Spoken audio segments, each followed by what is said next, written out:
Hello बच्चों, नमस्ते। I am के गौर। बच्चों, 12th क्लास फिजिक्स की इस वीडियो में ओमिक रेजिस्टेंस को समझना चाहते हैं कि ओमिक रेजिस्टेंस क्या होता है। देखिए, ध्यान से देखिएगा। इसके लिए मैं एक डायग्राम बना रहा हूं। देखिए बच्चों, ये एक मेटालिक कंडक्टर है। अब मैं यहां पर इसके दोनों टर्मिनल के ये दोनों जो एंड वो एंड्स हैं, दोनों एंड हैं, इसके दोनों एंड पर मैं एक बैटरी और स्विच कनेक्ट कर रहा हूं। देखिए बच्चों, देखिएगा मैंने क्या किया कि यहां पर बैटरी की हेल्प से दोनों टर्मिनल के बीच में V volt potential difference apply किया। ये देखिए, है ना। अब इलेक्ट्रॉन जाएंगे minus terminal to positive terminal, ठीक है। करंट फ्लो हो जाएगा पॉजिटिव टू नेगेटिव।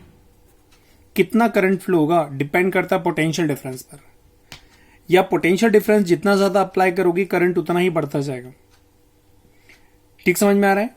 मतलब electric current phloem through the conductor which is flown through the conductor is directly proportional to the potential difference which is applied between both the ends of the conductor। ये बढ़ाओगे तो ये बढ़ेगा, या current बढ़ाओगे तो potential difference भी बढ़ता जाएगा। समझ में आ रहा बच्चों? देखिएगा, इसको ऐसा बोल सकते हैं, the potential difference which is applied between both the ends of the conductor is directly proportional to the flowing current through the conductor। बच्चों देखिए, according to Ohm's law V is proportional I। ये पूरा लिख के नहीं दिखा रहा हूं क्योंकि ये पहले प्रीवियस वीडियो में पढ़ा चुका हूं, तो ये यहां पर पूरा लिखने की जरूरत नहीं है, ठीक है। Potential difference is directly proportional to the current, तो V बराबर कितना हो जाएगा आर आई। आर एक कांस्टेंट है जिसे कंडक्टर का क्या बोलेंगे, रेजिस्टेंस बोलेंगे। Where are is a constant that is called resistance of the conductor. बच्चों लिखा मैंने, where are is a conductor, sorry R is a resistance R is a constant that is called the resistance of the conductor. Sorry बच्चों, slip हो रहा हूं मैं।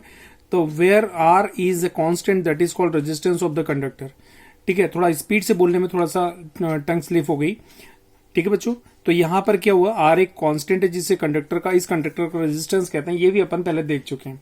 अब बच्चों, ये रेजिस्टेंस अगर इस लॉ को ओबे करता है, ये रेजिस्टेंस जो भी आप बात कर रहे हैं, अगर यदि या ये कंडक्टर का जो भी रेजिस्टेंस है वो कंडक्टर का रेजिस्टेंस ओम्स लॉ को ओबे करता है, तब इस कंडक्टर को ओमिक रेजिस्टेंस, तब इस रेजिस्टेंस को ओमिक रेजिस्टेंस बोलेंगे।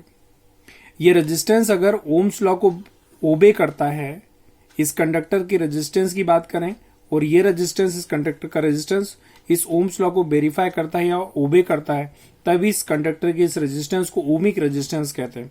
तो क्या डेफिनेशन ओमिक रेजिस्टेंस की, those resistors or such as a resistance which obeys to Ohm's law, Ohm's law को ओबे करता है, that is called the ohmic resistance. अब इस ओबे करने का क्या मतलब होता है, ध्यान से देखिएगा। यदि मैं V और I के बीच में V की वैल्यूज डिफरेंट लूं, उसके ऊपर कितना करंट है, जो करंट की डिफरेंट वैल्यू कैलकुलेट करूं, तब पोटेंशियल डिफरेंस की वैल्यूज और करंट के बीच में अगर मैं ग्राफ प्लॉट करूं, तो ओरिजिन से जाने वाली अगर स्ट्रेट लाइन मिलती है, तो इसका मतलब ये हुआ कि वो रेजिस्टेंस है, वो ओम्स लॉ को वेरीफाई करता है या उसको ओबे करता है। देखिएगा ध्यान से, अगर यदि V और I के बीच में ग्राफ प्लॉट करें, तब ऐसी कंडीशन में ओरिजिन से जाने वाली एक स्ट्रेट लाइन मिलेगी ग्राफ पेपर पर। तब ऐसी स्थिति में उस कंडक्टर के लिए जो ग्राफ प्लॉट किया V और I के बीच में, उस कंडक्टर के रेजिस्टेंस को ओमिक रेजिस्टेंस कहते हैं। मैं ग्राफ प्लॉट करके दिखा रहा हूं।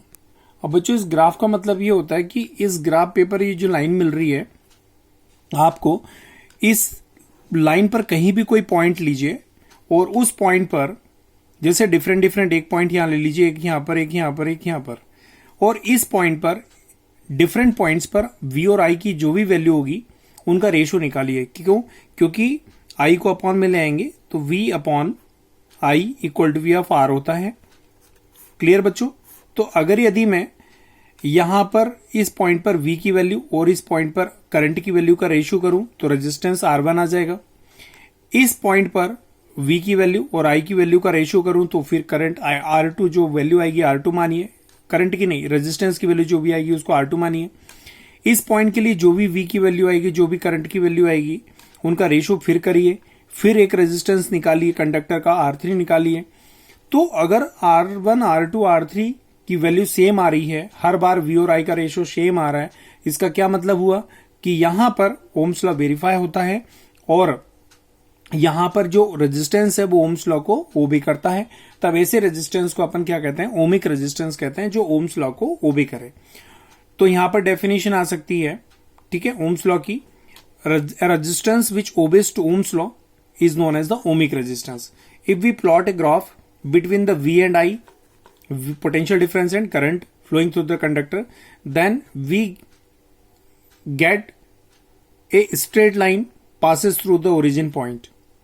यदि अपन V और I के बीच में ग्राफ प्लॉट करते हैं तो ओरिजिन से जाने वाली एक स्ट्रेट लाइन आपको मिलेगी, ठीक है बच्चों। तो इसे ओमिक रेजिस्टेंस आप कहते हैं। देखिएगा मैं डेफिनेशन लिख के दिखा रहा हूं बच्चों, डेफिनेशन लिखी है मैंने, the resistance which obeys to Ohm's law is called the ohmic resistance. और ग्राफ प्लॉट करेंगे तो स्ट्रेट लाइन आपको मिलेगी ओरिजिन से पास होने वाली, उसको भी मैं लिख के दिखा रहा हूं। देखिएगा, देखिए बच्चों मैंने डेफिनेट स्टेटमेंट लिखी है यहां पे, देखिएगा, if we plot a graph between the V and I then we obtained a straight line passed through the origin point. इसका मतलब ये हुआ, अगर स्ट्रेट लाइन मिल रही है ग्राफ प्लॉट करने के बाद में, तो वो जो लॉ है, सॉरी रेजिस्टेंस है, वो ओमिक रेजिस्टेंस कहलाएगा। और स्ट्रेट लाइन अगर ना मिले तो वो ओमिक रेजिस्टेंस नहीं मिलेगा, कर्व्ड लाइन मिले तो नॉन ओमिक रेजिस्टेंस कहलाएगा। मतलब अगर स्ट्रेट लाइन मिल रही है तो ओमिक रेजिस्टेंस, और स्ट्रेट लाइन नहीं मिले, कर्व्ड लाइन इस तरीके से मिले या किसी प्रकार की कोई कर्व्ड लाइन मिले तो वो नॉन ओमिक रेजिस्टेंस कहलाएगा। बच्चों नोट्स बना लीजिएगा। और देखिए मैंने पूरा लिख के दिखा दिया आपको, कहीं पे भी बुक को सर्च करने की जरूरत नहीं है। तो आज के इस वीडियो में इतना काफी, थैंक यू सो मच।